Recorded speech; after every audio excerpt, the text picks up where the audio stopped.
我係羅仲平，一個中醫婦科醫生。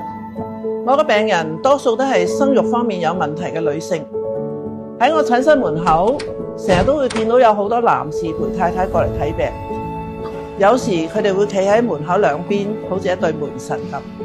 每當有女患者喺我面前坐低，我都會提醒佢，叫你先生入嚟啦。始終生育係兩公婆嘅事，生育、生命、生活三個詞聽落好似好宏大，但喺我嘅診室裏邊，呢三樣嘢都變得好細小，細小做到好似你面前有一個人問你一句說話：醫生，我仲有冇得生啊？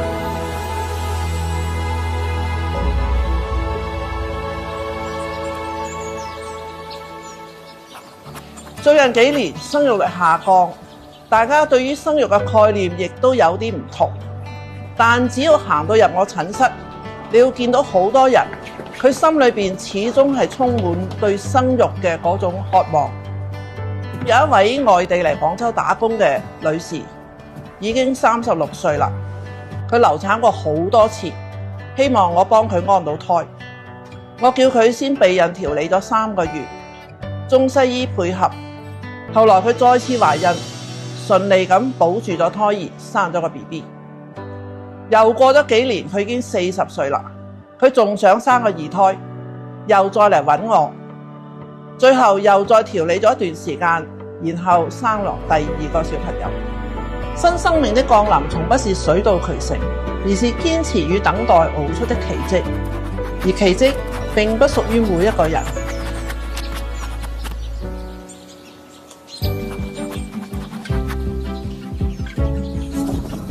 我記得有一位新加坡嘅女士，45歲，第一次結婚，佢試過好多種辦法，亦都做過試管嬰兒，但係都懷唔到孕，然後專程返嚟睇病。我亦都同佢想咗好多辦法，用過中藥，亦都用過針灸，到最後我都只有同佢講，呢個情況我真係幫唔到你。好多人對試管嬰兒亦都有誤解，以為做咗就一定得，其實唔係咁簡單嘅。年齡啦、卵子嘅質量啦、子宮嘅環境啦，每一樣都係難關。西醫雖然可以做到好多嘢，但係亦都遠遠未曾達到萬能嘅地步。所以我唯一能夠做嘅呢，就係不斷咁學習。遇到處理唔到嘅嗰啲案例，我就要想辦法去提升自己，要揾更多嘅治療思路，包括我哋同針灸醫生嘅配合，同風濕免疫科嘅配合。做醫生係唔可以打包票嘅，更加唔可以同任何一個患者講你一定會成功。我亦都明白每個過嚟睇病嘅人呢，佢都帶住好大嘅期望，但我唔可以講一個唔負責任嘅說話，因為生命係唔可以隨便被安排嘅，有時真係有心無力。行醫咁多年，通過診室呢一個窗口，我見到唔少家庭病人嘅眾生相，有堅持嘅，亦都有妥協嘅，有唔甘心嘅，亦都有釋然嘅。喺診室裏邊睇住大家懇切嘅眼神，我完全可以感受得到每個人都好想擁有自己嘅仔女。喺中國好多個家庭眼中，好似有咗下一代，生活先至算圓滿。曾經有個女士過嚟揾我，佢話隔離鄰舍都喺度娶新抱嫁女，淨得佢仲喺度睇緊不孕症。佢話佢唔敢返鄉下，覺得好冇面。我睇到佢咁樣真係好同情，但我同佢講，有小朋友只係圓滿嘅其中一種方式，唔係唯一嘅一種。我好想同好多患者講一句說話，生命遠比生育更加重要。無論有冇細路仔，生活都要繼續落去。行醫嘅時間越長，我收穫咗好多溫暖嘅感動。前一排有個媽媽陪住佢個女嚟揾我睇病，傾偈嗰時我先知道，呢個媽媽原來佢幾十年前係曾經揾過我父親睇病，當時係我父親幫佢調理好身體，先先有咗呢個女。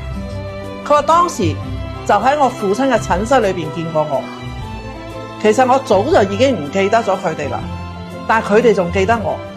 喺嗰一刻，我突然間覺得我日復一日重複嘅呢個睇病嘅工作，可能會喺某一個家庭埋低咗一粒足以改變佢哋一生嘅種子。我係一個好中意生活嘅人，工作唔係我人生嘅全部。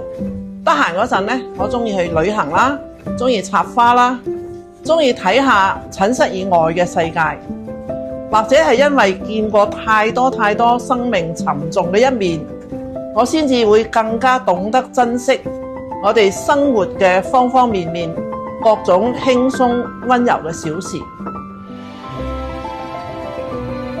人有三生，生育係一種選擇，生命係一種專業，生活係一個態度。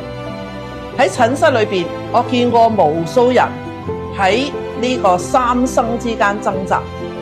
我能夠做到嘅就係陪佢哋行一段路，然後喺分岔路口提醒一句：記得先好好照顧你自己啊！